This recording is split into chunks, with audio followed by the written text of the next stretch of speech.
Bien, chiquillos, la clase de esta semana, o el tema que queremos trabajar, son los ensayos constitucionales, ¿ya? También lo pueden encontrar en algún libro, en algún manual, alguna página de internet que también hablen de época de anarquía o de desgobierno, o también como época de organización republicana o organización de la república. Los tres nombres son válidos para el proceso que va de 1823 a 1830. Esta fecha, chiquillos, tiene como marco de referencia lo que fue el fin del gobierno de O'Higgins, cuando O'Higgins deja el poder, hasta lo que será el final de la guerra civil de 1829 y 1830, que termina con la batalla de Irkay, cuando los conservadores le ganan a los liberales. ¿Ya? De hecho, ¿por qué el nombre? Porque en este momento Chile, recuerden que está en pañales como país.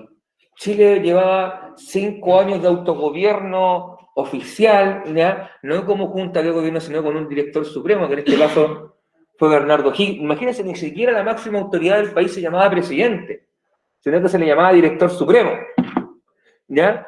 Estuvimos bajo 5 años con el gobierno de O'Higgins y llegó en un momento en el cual dijimos, ok, O'Higgins se fue, hay que hacer borrón y cuenta nueva, ¿cómo nos vamos a organizar como país? Este proceso prácticamente lo viven todos los países de América Latina que se independizaron de España. Viven un proceso, chiquillos, de ir adaptándose, buscando la forma de gobierno que les fuera más cómoda para ellos, ¿ya? Que el gobierno federal, en el caso, por ejemplo, de Argentina, de México, de Brasil, de los mismos Estados Unidos, un gobierno unitario como el caso de Chile, de Perú, de Bolivia, ¿ya? Y fueron viendo, ok, vamos a ir probando fórmulas. ¿De qué manera nos resulta cómodo, no resulta cómodo? ¿Por qué no funciona? ¿Por qué funciona? ¿Ya? De hecho, es un periodo donde vamos a tener distintos modelos de constitución muy diversos. Unos muy controladores, otros que entregaban mucha libertad para la época. Y ahí va a ir el juego, y eso es lo interesante de este proceso. ¿Ya? Que de hecho, si ustedes lo piensan hasta cierto punto, nosotros estamos viviendo una época de transformación constitucional. Quizás no es un ensayo constitucional, pero sí nuestro país se está volviendo a reorganizar. Probablemente van a hacer el libro de historia. De hecho, porque recuerden que estamos en medio de un proceso de una convención constituyente que está redactando una nueva constitución para el país. No te guste, no te guste, esté a favor, en contra, da lo mismo. Está pasando. De hecho, y vamos a llegar a una nueva constitución. Vamos a llegar a un nuevo modelo de constitución que nos va a dar un nuevo modelo de país, en la teoría. ¿Ya? Donde quizás van a haber otros principios a la base. Donde quizás las autoridades van a tener otros poderes, van a tener más poder, menos poder. Va a haber un enfoque más o menos económico, más o menos social, más o menos de más o menos libertades. ¿Ya? Eso también veremos, no lo sabemos. Porque eso es lo que se va a construir ahora. Así que es súper importante, quizás, chiquillos, en esta primera parte de la clase, que pongan atención sobre todo cuando hablemos de qué es una constitución. ¿Ya? Lo vamos a explicar de manera muy, muy resumida, porque esto evidentemente probablemente lo vamos a trabajar a final del año, o sea, octubre, noviembre, cuando hablemos sobre formación ciudadana o educación cívica. ¿Ya? Entonces, recordando lo que estuvimos hablando la semana pasada, hablamos sobre qué son las juntas de gobierno, qué son, cuál fue el caso chileno. Recuerden que aquí juega un rol clave lo que es el 18 de septiembre de 1810, ¿ya? Como época en la cual se desarrolla la primera Junta Nacional de Gobierno, ¿ya? También se vive una serie de etapas del proceso de independencia que va de Patria Vieja, Reconquista, Patria Nueva, donde cada una de ellas tiene sus características, ¿ya? Recuerden que en la Patria Nueva Chile ya se convierte en un país independiente, dejando de ser parte de España, ¿ya? Y vivimos el gobierno de O'Higgins.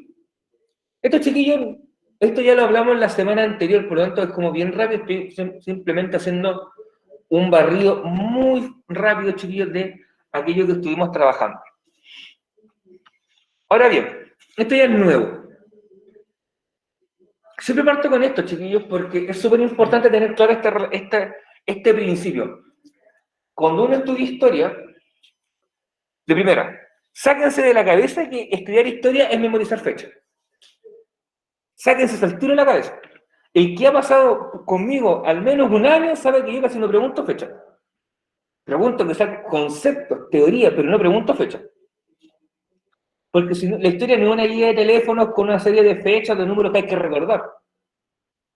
Eso quizás en el pasado, chiquillos, cuando no estaba tan masificado lo que es internet, redes sociales. Que ahí sí era necesario porque yo no tenía a mano quizá un aparato que me permitiera encontrar, oye, ¿qué día murió Bernardo Higgins? Aunque importe bien poco cuándo murió. Murió, punto. ¿Ya? Lo que importa, chiquillos, en la historia es intentar entender el porqué de las cosas, el porqué de los fenómenos y cómo esto afecta en nuestra vida. ¿Ya? La pregunta es, ¿existe un efectivo cambio cuando Chile se convierte en un país independiente? Cuando Chile deja de ser colonia de España. ¿Cambió a nivel profundo nuestra forma de vivir? ¿Cambió de manera profunda el cómo nos movíamos económicamente? ¿O seguimos exportando los mismos productos que en la época colonial? ¿Seguimos desarrollando las mismas prácticas coloniales bajo el sistema de la hacienda? ¿Seguimos siendo un país mayoritariamente rural? Esas son las cosas que hay que ir preguntándose y ver qué pasó o qué no pasó. ¿Ya? Aquí tengo un pequeño resumen bajo las tres patitas que son fundamentales quizá para entender estos procesos. Hay una dimensión política, una dimensión económica y una dimensión social, y le podríamos agregar también aquí lo cultural. ¿Ya? A nivel político, Chile se vive un cambio importante. Dejamos de ser una colonia de España y pasamos a ser un país independiente. Eso es un cambio importante. Dejamos de ser lo que fue la Capitanía General de Chile y pasamos a ser el Estado de Chile o la República de Chile. Ese cambio de nombre es súper importante. ¿Por qué? Recuerden que para ser una colonia hay que tener un país que te domine. En este caso, el país dominador era España. Y ahora nosotros pasamos a manejarnos por nuestra cuenta. Ahí hay un cambio. O sea, hay algo que cambió. En este caso fue el tema de la toma de decisiones políticas. A nivel económico, chiquillos, chiquillas, Chile se mantiene con la estructura de la hacienda. Es decir, una estructura agrícola donde había un gran fondo, donde había un patrón de fondo, un dueño de esa tierra, que tenía trabajadores, tenía lo que se llaman inquilinos.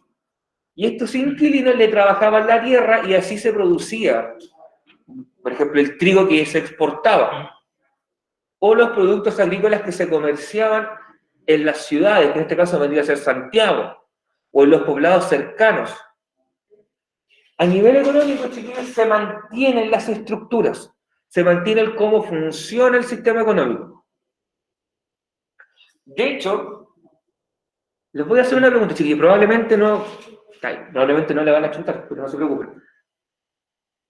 ¿Cuánto creen que dijeron? Valera y el levantó la mano. Dime, antes de que pregunte algo. No, disculpe, que fue el gato. Ya, dale saludo al gato. Entonces. Saludo al gato. Chiquillos, ¿ustedes cuándo creen que Chile termina con esta estructura económica? ¿Qué año? ¿O más o menos una fecha aproximada? ¿Que termina? Sí, cuando se acaba, por ejemplo, esta idea de la gran hacienda. A ver, ¿tienes una fecha? No importa, chiquillos, si están mal, ya no se preocupen. No, pero no importa, si de eso se trata. ¿Una fecha de qué? ¿De cuándo en el fondo en Chile tenderían a cambiar las estructuras económicas? Dejaríamos de tener esta estructura de hacienda. ¿Como en 1814, 1817? Ya, piensen que nosotros aquí estamos hablando de 1818, 1823, más hacia adelante, o sea, hacia el presente. ¿Qué fecha podría ser? No me diga una nueva constitución de la última del 2001, 99. No, ustedes no solamente de esto, el ámbito económico. Ya, ¿tú cuándo? ¿La patria nueva o no? Ya. No, la patria nueva no, pues. ¿Cerca o abajo o para arriba? Baja. 70 y tanto. Ya, andáis más cerca, pero no estáis precisos. Pero andáis mucho más cerca. 77. No, más abajo, piensen más abajo. 60. Por ahí. 60. Generalmente se dice que la hacienda termina con la reforma agraria. La reforma agraria en Chile comienza en la década del 60. Es ahí cuando esta propiedad agrícola se termina. ¿Ya? De hecho, en los 70, en la época de Allende, lo que pasa es que se radicaliza esta reforma agraria. Pero ahí es cuando desaparece la hacienda. Es más, este aspecto en Chile todavía no desaparece. Chile todavía sigue siendo un país que exporta materias primas. Estos chiquillos comenzó en el 1600, 1700. Saquémoslo del 1600, 1700, 1800, 1900, 2000, 400 años de historia de Chile y todavía no cambiamos ese modelo económico. Para que se den cuenta cómo las cosas pueden perdurar por mucho tiempo. Quizá hoy en día no exportamos trigo, pero exportamos cobre. Manzana, Frutales, también. Pero nosotros no exportamos productos elaborados. No tenemos una industria del cobre, por ejemplo, que haga circuitería de cobre y que nos lleve quizá a hacer teléfonos celulares o a hacer computadoras, sino que vendemos el cobre en bruto, en barras y lingotes, lo mandamos a los chinos y a los japoneses y ellos nos venden los circuitos hechos. ¿Cuánto te cuesta una placa base, por ejemplo, de una computadora? Te puede costar 100.000, si quiero una para jugar, 100.000, 200.000 pesos. Y quizás le sale 30.000. Pero como no la hacemos acá, la tenemos que comprar desde afuera. La volvemos a comprar el mismo cobre nuestro, pero ya trabajado. Por ejemplo, el litio, la misma cantaleta, vendemos litio en grandes cantidades, y el litio, además de ser ocupado para hacer baterías, se utiliza en la medicina. Para hacer... No me digas que el litio, como voy a decir una tontería, a lo mejor es el mismo remedio que se toma para estabilizador del ánimo, ¿no? Eso se ocupa... Para la tecnología como remedio, dije, no. No, sí, se ocupa para la salud mental también, ¿no? Son medicamentos. ¿Ya? Y nosotros producimos eso, no, los compramos desde afuera. Y por eso esos medicamentos nos salen un ojo de la cara. ¿Ya? O sea, a eso voy, seguimos manteniendo este modelo para que se den cuenta cómo las estructuras se mantienen. ¿Ya? Eso significa que a nivel político cambiamos, pero a nivel económico no. Vamos ahora a nivel social. A nivel social, las estructuras sociales se mantuvieron por mucho tiempo. ¿Ya? La estructura de roles familiares, por ejemplo. Quizás los que están acá recordarán que cuando hablábamos de la colonia, sobre todo los que están de manera virtual, que hablábamos de que había ciertos roles en la sociedad colonial del hombre y de la mujer. El hombre por lo general cumplió el rol del jefe de hogar, el dueño de casa, el que pone la plata. Y la mujer cumplió el rol de la crianza. Eso era como la estructura familiar tradicional. Esa estructura familiar en Chile sigue siendo la predominante. Menos que hace, no sé, 20, 30 años atrás, pero sigue siendo la predominante. Recién en los 80, en los 90, por ejemplo, se comenzó a masificar que la mujer comenzara a trabajar. Cuando me refiero a trabajar, con un trabajo profesional. ¿Ya? Porque por lo general las mujeres trabajaban, pero siempre se asociaba a la labor doméstica, lo que uno coloquialmente le decía a la nana, por ejemplo. Que era la persona que iba a hacer el aseo a otra casa, hacía el almuerzo, la empleada doméstica. ¿Ya? Ese rol cumplían. Y estaban muy estereotipadas también con determinadas labores. Por ejemplo, era muy raro en los 90 o en los 80 encontrarte con enfermeros varones. Siempre te encontrabas con enfermeras. Y los médicos eran los varones. En las escuelas, las educadoras de párvulo, que una gente le dice las tías, pero son educadoras de párvulo, tienden a ser en su mayoría mujeres. Hay muy pocos varones que son educadoras de párvulo. Pero al momento que tú vas aumentando los años de escolaridad, te vas dando cuenta que van desapareciendo las mujeres de las asignaturas. Y por lo general, cuando tú llegas a enseñanza media, vas a tener solamente profesores varones. De hecho, ustedes piensan acá, todos sus profesores son varones. El profe de matemática es varón. El profe de sociales, varón. El de lenguaje, varón. El de inglés, varón. El de TIC, varón. El de ciencias naturales, varón. Hasta el educador pie, varón. Lo único que ustedes conocen que sea como una figura femenina en ese sentido es la inspectora, que es la tía Lore, o que es la que les sube el material por grupo de WhatsApp, y la tutora, en este caso la tía Sandy. Teníamos una profesora, ¿no? Pero la única profesora... Pero no sacó. Sí. Eso, y en este curso. ¿Cachai? O sea, hay roles que se van estableciendo. Y también fueron grupos que históricamente estuvieron fuera de la sociedad y que no estuvieron considerados en el relato oficial. Por ejemplo, a lo largo de la historia de este país siempre hubieron grupos que quedaron excluidos, como las mujeres. Recién hace 10, 20 años atrás se comenzó a recuperar una historia de un enfoque desde la mujer. Es decir, contando cómo fue la historia de las mujeres en este país. Hace 20 años atrás quizás recién se comenzó a hacer con fuerza una historia de cómo fue la historia de los niños de este país. Cómo fueron evolucionando, cómo evolucionaron sus prácticas culturales. cuáles eran los juegos que ocupaban los niños en el 1800, en el 1900, en el 2000, ¿ya? Con los indígenas pasa lo mismo, es decir, a nivel social hay estructuras que se mantuvieron, donde por lo general estuvo por sobre toda la sociedad la figura del hombre, del varón. El varón que tenía el poder económico, que era el jefe de familia, que era el presidente, chiquillo. Nosotros miramos a lo largo de nuestra historia y nos vamos a dar cuenta que solamente hemos tenido una mujer presidenta, que ha gobernado 2 veces, pero una mujer. Para acá son todos presidentes varones. Y así, esos son cambios, chicos, esos son elementos sociales que se mantuvieron desde la época colonial. Eso significa que nosotros a nivel político tuvimos cambios, pero a nivel económico y social se mantuvieron las estructuras a pesar de que dejamos de ser una colonia. Cuando nos convertimos en un país independiente, mantuvimos ciertas prácticas. Es por eso que hablamos de cambio y de continuidad. Es decir, hay procesos que se mantienen en el tiempo y otros procesos que van cambiando. Y en este momento del paso de la independencia, de la colonia, de ser un país dominado a ser un país independiente, solamente tuvieron cambios significativos a nivel político. A nivel económico y social, mantuvimos estructuras coloniales. ¿Dudas, consultas, preguntas que tengan? ¿Inquietudes, chiquillos?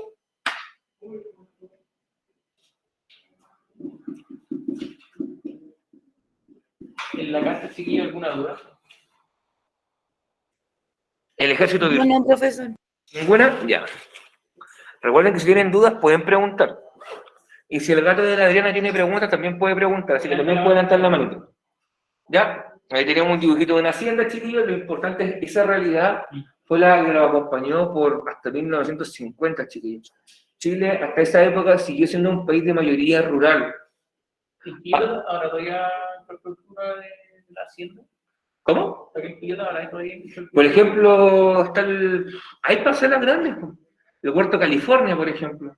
O sea, todavía quedan grandes propiedades, quizás no de la envergadura del tamaño de las que vemos acá, o no es que Medellín fuera una familia, ¿ya? Pero quedan todavía restos de esas haciendas, sí. ¿Saben, por ejemplo, qué sector grande que ustedes probablemente conocen fue una hacienda? Viña del Mar. El plan de Viña del Mar, es decir, lo que son de Avenida Libertad en Viña del Mar hasta Plaza Miraflores, hacia adentro, todo eso era de la familia Vergara. Eso era la hacienda de la familia Vergara. De hecho, de ahí viene que se llame Viña del Mar de las 7 hermanas. La hacienda, cuando tú vas a la Quinta Vergara y entras a la casa de la familia Vergara, esa es la hacienda de las 7 hermanas, que es el origen de Viña. Ahí está. Y todo eso, o sea, todo lo que son los norte, hasta llegar a Avenida Marina, todo eso es... Tienen que tener todo ese patio para ustedes. Ese era el patio de la casa. El patio de la casa. Era el patio de la casa, ese nivel. ¿Ya? Bueno, ahora, vamos a cambiar de tema, chiquillos, y vamos a entrar ya en materia, como tal, así de contenido duro. La pregunta del millón. ¿Qué es una constitución? ¿O qué? Dime. Una constitución es una reforma de leyes que cambian la estructura del país. Ya. Bien. Yo le cambiaría el concepto de reforma, pero está bien la idea. Ya. Porque reforma sería que ya existe algo. Ya. ¿Ok? Pero la idea está bien, eso tiene que ver con leyes. ¿Alguien más, querubines? Sí, ahí está la respuesta, chiquillos, pero ¿alguien más que se le ocurra? ¿O qué entienden ustedes por constitución? ¿O qué esperan de una constitución? Yo espero una constitución que mejore la economía, lo social y todo eso.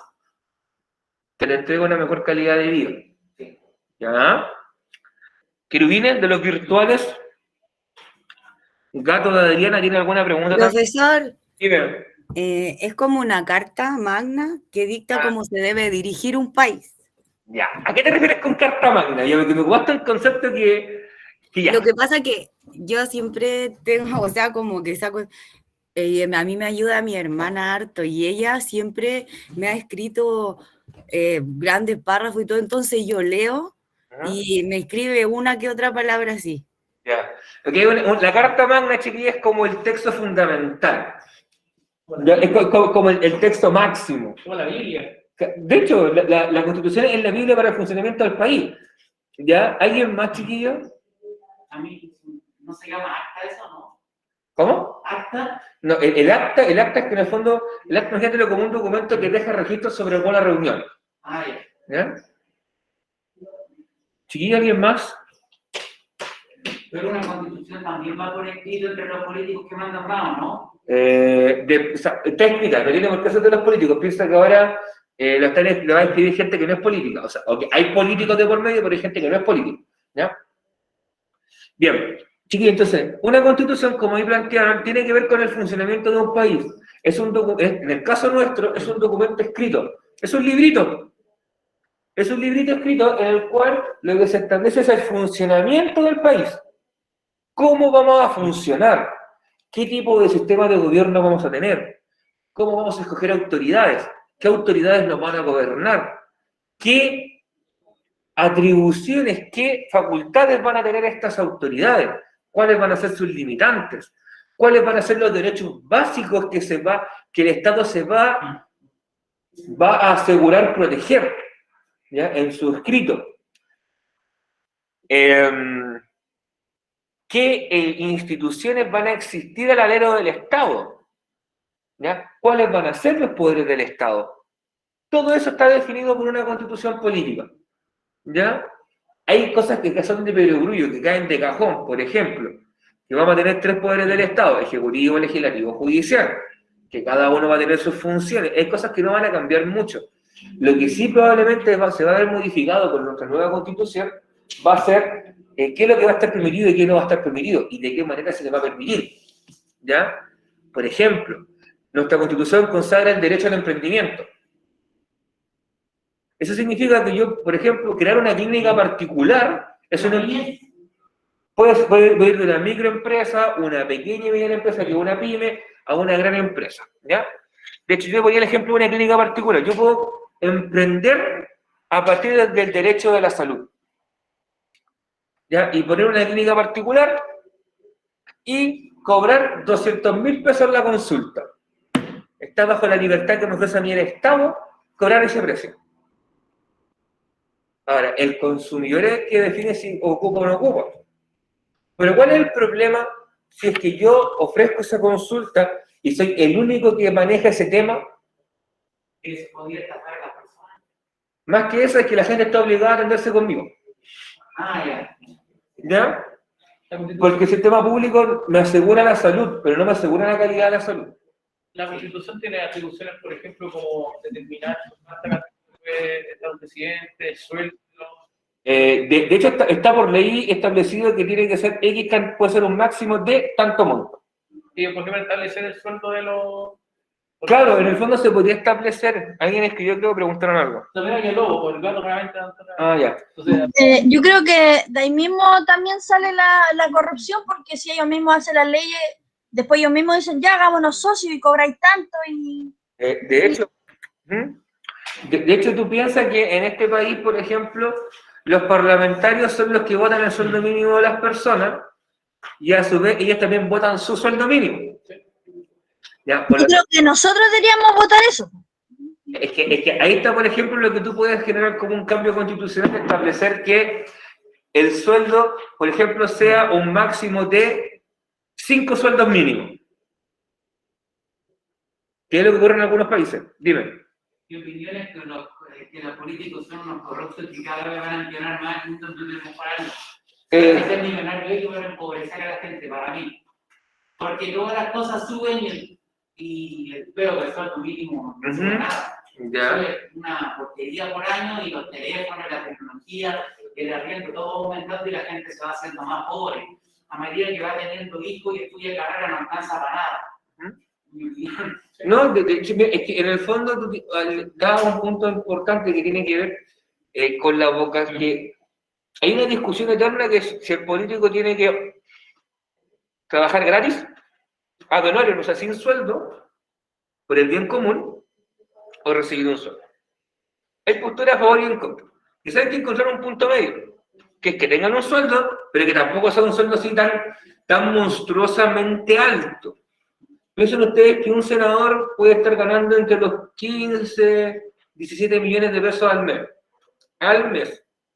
El presidente de Chile gana aproximadamente unos 10 millones, 11 millones de pesos al mes. Y el sueldo mínimo en este país son 300, de estar hoy en día Profesor, 60 lucas.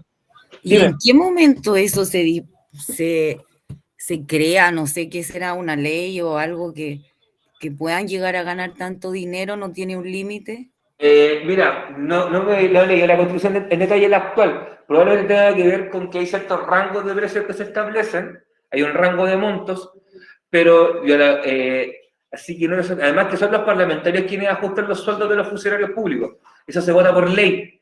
Lo ¿Ya? único cierto, chiquillo, en el caso de que si se llegase a aprobar la constitución de que pueden ganar, no sé, 5 sueldos mínimos, los políticos, no va a haber la cantidad de políticos que tenemos actualmente. Claro, de hecho, es que ese es el punto. Por ejemplo, hay países desarrollados, de Europa sobre todo, donde ellos plantean que, por ejemplo, en una empresa X, el jefe máximo no puede ganar más allá, no sé, pues supongamos, de 7 veces lo que gana la persona que gana menos.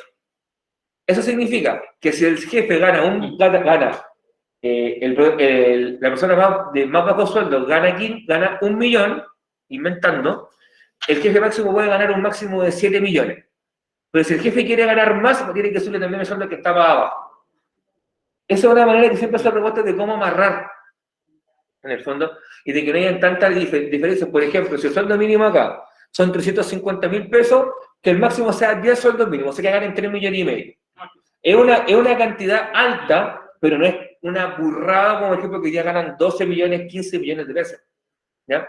Va por ahí. Y eso, por ejemplo, tú lo podrías normar con una constitución, estableciendo por ley que los funcionarios públicos no van a ganar un máximo de, y establecer el rango. Supongamos, el presidente, 10 sueldos mínimos, el senador, 8, el diputado, 7. Y vaya así bajándolo, créeme que la gente se lo pensaría más veces en ser político o no ser político. Dime. Profe, pregunta para usted. Ah. ¿Cómo cree usted que lo ha hecho a los que están haciendo, se supone, la nueva constitución hasta el momento? Ya, mira, vamos a poner esto en perspectiva. Porque sé que todos han escuchado que en un mes no han hecho nada, bla, bla, bla, bla. Chiquillos, la constitución del 80, que está saliendo, se demoraron en hacerla más de 5 años. Que en un mes se hayan puesto de acuerdo en las comisiones, en que eso ya es un avance. La partida siempre va a ser lo más lento. Después va a ir tomando ritmo. Porque el proceso más difícil es el de armar comisiones, el ponerse de acuerdo de quién va a estar a cargo de qué cosa. Eso es lo más difícil de este proceso, porque después viene la discusión. Y en esa discusión probablemente hay muchos temas en los que hay acuerdo. Por ejemplo, el cuidado del medio ambiente, la importancia que hay que darle al rol de la educación, la importancia de tener un servicio de salud de calidad, la importancia de tener una seguridad social de la calidad. En esos temas vamos a avanzar rápido. Quizás hay algunas decisiones en las cuales vamos a tener más choque. Por ejemplo, ¿queremos AFP o no queremos AFP? Pero ahí hay que ir esperando. Yo creo que para hacer un mes, esto no te doy la palabra, para hacer un mes han ido avanzando. Yo me lo esperaba más demoroso. Podrían avanzar más, no sé. Así que, pues digo, no es lo ideal, pero tampoco es lo más terrible. Dime. Profe, Ya, dime. Ahí te disculpo yo, perdón. Dime. ¿pero qué piensa usted que con 2 millones de pesos ellos están exigiendo que les den almuerzo y que los vayan a dejar a la casa? Mira, yo te voy a hacer una respuesta súper quizá amarilla, en pedir no hay engaño. Si se los dan, lo aplaudo. Si no se los dan, bueno, tendrán que pagárselo por su cuenta. ¿Ya? Y ellos también ven la realidad de los políticos del país en general. O sea, eso es lo que ellos toman como referencia, quizá. Déjame escuchar a Jonathan si tiene algo más que replicar para darle la palabra a Jonathan. Yo quería preguntar algo, ¿es cierto que van a prohibir la religión o no? A ver. ¿Cómo que el país se va a convertir en algo más comunista? ¿Se va a restringir emprender así, vender por internet? No. Eso no. Eso es parte de la caricatura que te venden cierto grupo. De hecho, lo que te pueden meter a nivel religioso es que el Estado se va a mantener laico. Es decir, no hay una religión oficial y tú puedes... De hecho, en Chile existe lo que se llama la libertad de culto. Tú puedes tener la religión que tú quieras. O sea, no, pero en general... No, eso es parte de la caricatura que te venden algunos sectores. De hecho, tú puedes ser católico, mormón, judío, musulmán, testigo de Jehová, budista, hinduista, bahá'í, confucionista, todo, da lo mismo, o sea, no va a afectar. Y lo del impedimento, no, eso es también una caricatura que te meten en el fondo de que si quieren imponer ciertos ideales políticos, ¿ya? ¿Se va a poder emprender? Sí. De hecho, generalmente la crítica del sector económico va al gran empresariado, no va a la pyme, no va al kiosco de la esquina, sino que va más bien a las empresas de Luxi, de Angelini, de estas familias que son multimillonarias. A esos sectores va principalmente digamos, esto, por ejemplo, está el elemento del aumento de impuestos, ¿sí? No va para el tío que tiene el kiosco en la esquina y que te vende el pancito con la mortadela, no. Entonces las cosas que se dicen en internet diría que conspirativas son una... Sí, o sea, hay que mira, lo que tú leas hay que tomarlo con pinza y darse cuenta de dónde viene, qué fuente de información tiene, de dónde sale. ¿Ya? Hay que tener mucho cuidado con algo que probablemente en TIT les van a hablar más adelante, que son las noticias falsas, que son las fake news. Y tenerle mucho ojo con eso. Que la gente se lo cree igual y... Sí, es normal que eso pase. ¿Ya? Bien, chiquillos, entonces ahí tenemos un poquito lo que es la Constitución. Ya es un documento que también le llama la Ley Suprema, que es la base de otras leyes, y establece aquello que es permitido y aquello que no es permitido. ¿Ya? Eso es lo más importante. Bueno, ahí tenemos una fotito de la Constitución del 80, una manito. ¿Ya? Esa Constitución, chiquillos, fue en el fondo desarrollada durante la dictadura. ¿Ya? Al menos esta imagen en particular, esto fue hecho aproximadamente desde el año 75 con la Comisión Ortúzar, en la cual en el año 80 se llama un plebiscito transparente, donde la Junta Militar llama a eso se aprueba o no se aprueba. Dice que ganó con solo un 90% de aprobación. Los resultados están ahí entredichos debido al contexto, ¿ya? Y es una constitución que fue hecha a la medida de Pinochet, con un presidente con muchos poderes, con mucha autoridad, con muchas herramientas para ejercer control sobre la gente, sobre los políticos de la época, porque se pensaba que él iba a gobernar 16 años más, porque él iba a gobernar del 88 y después iba a pasar al 96, pero como perdió el plebiscito, tuvo que salir el 90. ¿Ya? Ahora bien, ¿qué es un ensayo constitucional? Un ensayo, recuerden que es un modelo, una prueba de. Entonces, en este caso, es un ensayo, una prueba de un modelo de constitución que se realiza. En el caso de Chile, recuerden que hubieron 3 ensayos que son los principales que vamos a desarrollar, que es el moralista, el federal y el liberal. ¿Ya? Cada uno de estos ensayos estuvo influenciado por un determinado grupo social, por un determinado grupo de la élite, la sociedad dominante de la época. ¿Ya? Por ejemplo, si yo a ti te pregunto por moralista, ¿a qué te suena? ¿O a qué lo asocias? Esta idea de moralista o moral. Que tiene valores muy altos en cuanto a la sociedad, o sea, valores correctos. Ya, pero ¿qué entendemos por valores correctos? Ideales de salvar a la gente, de hacer mejor el mundo, no ser como político, no sé. Ya, ok. ¿Alguien más? ¿No estáis tan perdidos? ¿Alguien más, chiquillos? La libertad de la gente, liberar a la gente, no sé. Ya, pero eso iría más para abajo, pero vamos acá. Ya. Ya, vamos. Chiquillos, ¿a alguien se le ocurre, por ejemplo, cuando ustedes han escuchado a alguien hablar, la moral y las buenas costumbres, ¿a qué lo asocian? Los que están acá, y los que están de manera virtual. A no ser corrupto. Yo pienso que como que otra persona dicta, como tú tienes que actuar.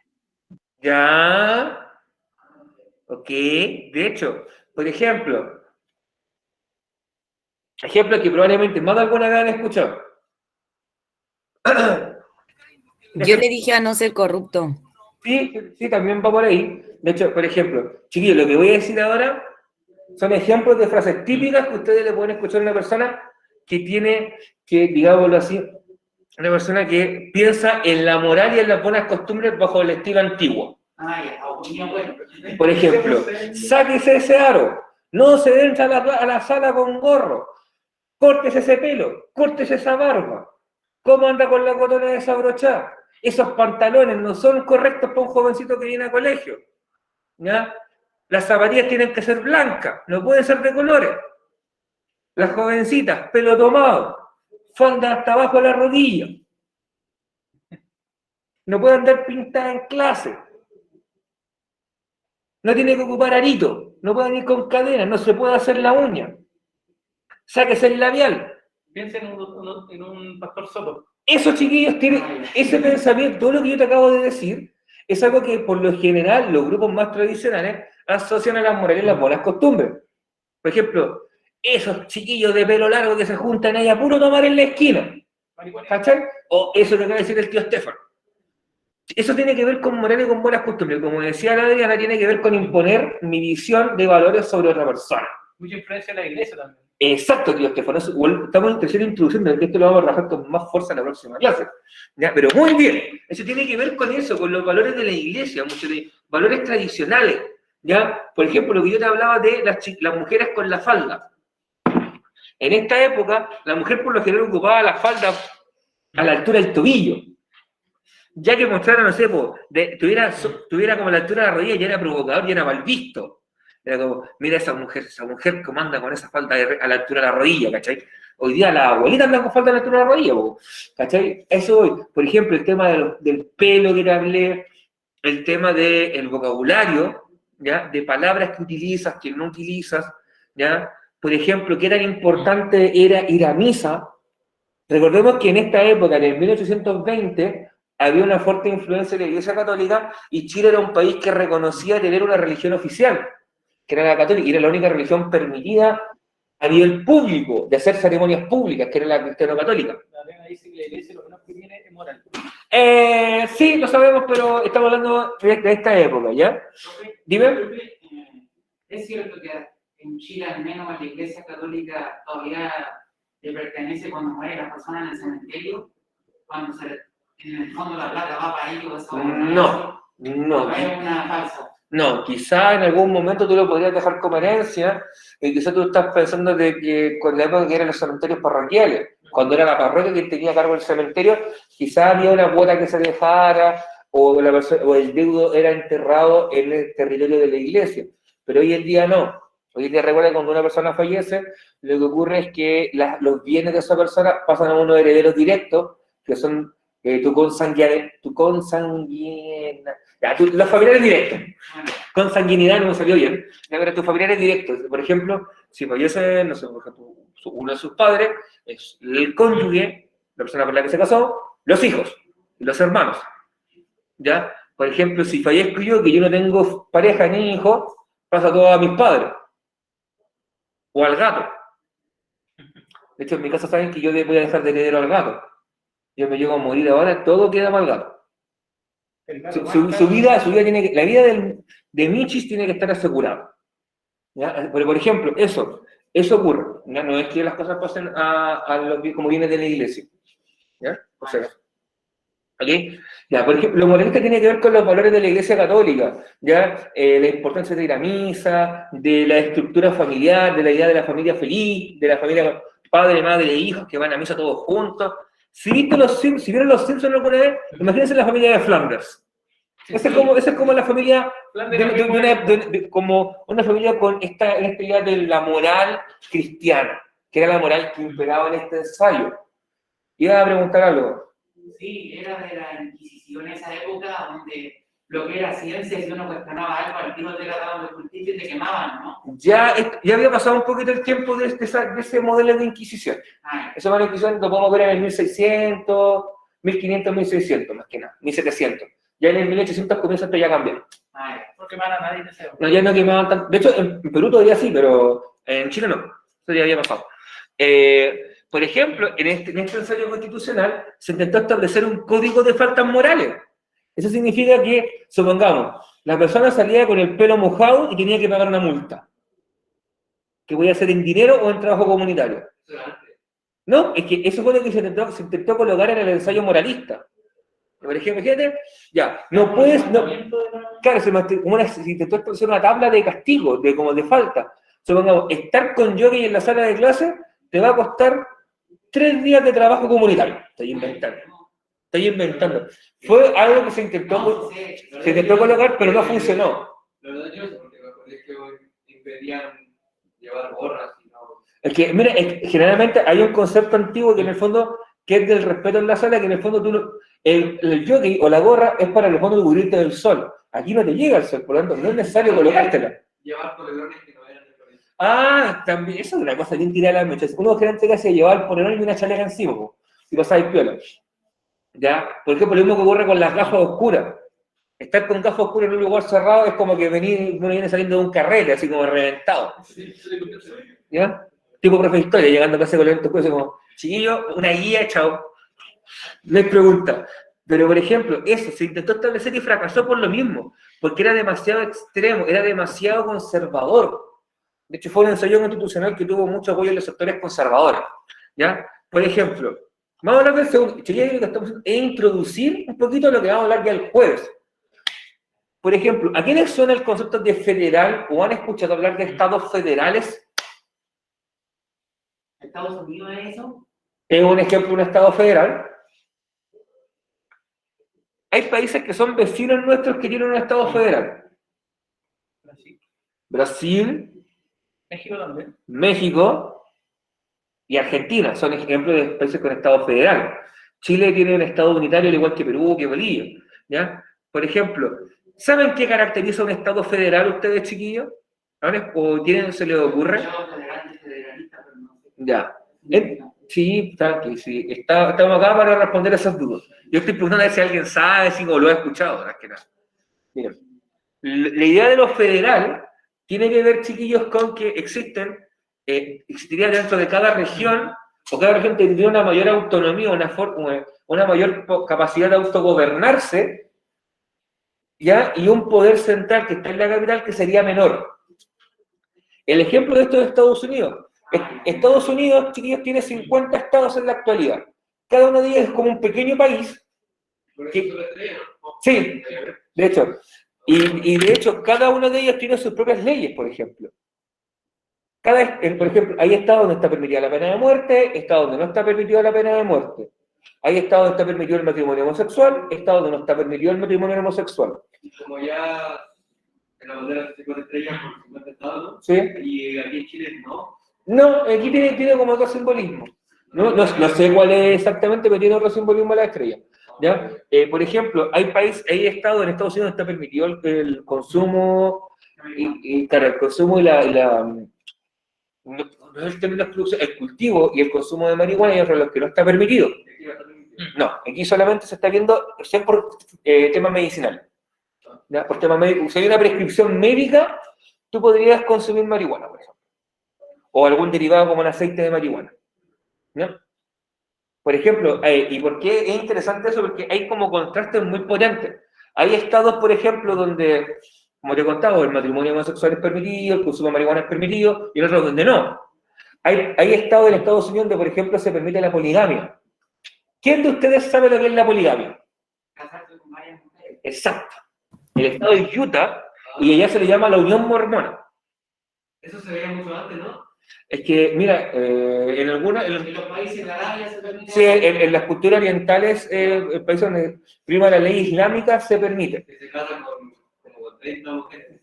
Claro, pero ojo, a todas tienes que mantenerlas de igual manera, por lo cual tienes que tener un buen empleo y buenas lucas. Claro, hay algo legal detrás de eso. Entonces, Claro, y hay un tema religioso porque en Utah, por ejemplo, no surgen los mormones, ¿ya? Y ahí surge lo que se llama la unión mormona, que es la poligamia. Y de hecho, son casas gigantescas, el tipo tiene 4 o 5 esposas y como 15 hijos, todos iguales, rubios, de ojos claros, tiene formar el equipo de fútbol, el de básquet y el de vóley y le sobran chiquillos. todos los cabros chicos tienen el mismo derecho. Claro, de hecho, todos tienen los mismos derechos, las mujeres tienen los mismos derechos, o sea, de hecho, por ejemplo, si él tiene 5 esposas y las 5 tienen un auto, todas tienen que tener el mismo modelo de auto. O sea, no es como, querés mi regalona, un Mercedes, te me caes mal, un Cherry, no, todo igual. Todo igual, ¿cachai? Esa es la lógica. De hecho, por ejemplo, hasta el 2012, en Missouri, por ejemplo, estaba permitida la esclavitud. Aunque no se aplicara, pero en la ley todavía existía que estaba permitido tener esclavos. ¿Ya? En Alabama, por ejemplo, que es el caso más surreal, está permitido casarte con tu hermano. Y aquí en Chile no hay algo que esté permitido, ¿no? ¿Cómo? Y aquí en Chile no hay algo que esté... ¿De ese estilo? Creo que Chile se puede casar con primo hermano, ¿no? Claro, los primos se pueden casar. Sí. Pero no entre hermanos. Eso es incesto, ¿no? En Alabama está permitido. De hecho, ahí vienen muchos chistes que ustedes, si ven humor estadounidense, se van a encontrar con muchos chistes referidos a Alabama. y al casarse entre hermanos. El norteño. El meme del norteño. Bien. Hombre de cultura, hombre de anime. Claro, el caso de Jeremías Springfield con Shelby, cuando Shelby se quería casar con las primas, va por esa línea. Por ejemplo, eso, cada estado de Estados Unidos tiene la particularidad de poder decidirlo por su cuenta, a través de su código legal. En este caso en Chile se hicieron que sería como que cada región tendría su... Claro, como que tendría su propia autoridad autónoma, con un consejo autónomo, con tribunales de justicia autónomos. O sea, podemos llegar a ese extremo, o quizá no, quizá algo menos extremo como en el caso de Estados Unidos. Pero sí se podría dar, ¿ya? De hecho, eso es bastante interesante, porque ese modelo lo que te entrega es más poder a la región, más poder a la provincia. En el fondo, que estos sectores que no son la capital puedan decidir por su cuenta qué quieren hacer con el destino de su territorio. Algo que no ocurre, por ejemplo, en Chile, que en Chile todas las decisiones se toman desde Santiago. Por eso hasta el día de hoy está vigente la idea de poder quizás Chile convertirlo en un estado federal. Es decir, con gobernadores regionales, con mayor poder de presupuesto, y de esa manera hacer cambios más potentes en el país. ¿Ya? También fracasó ese ensayo. Y por último, el liberal, el último tiene que ver con el aumento de las libertades de las personas. ¿Ya? ¿Cómo? Todo lo contrario es moralista. De hecho, estos dos, el moralista y el liberal son opuestos. Llama la atención que en tan poco tiempo pasaron por todo ese tipo de... Sí, de hecho, eso pasa, y eso lo vamos a ver al final, debido a lo fragmentado que estaba la aristocracia de este país.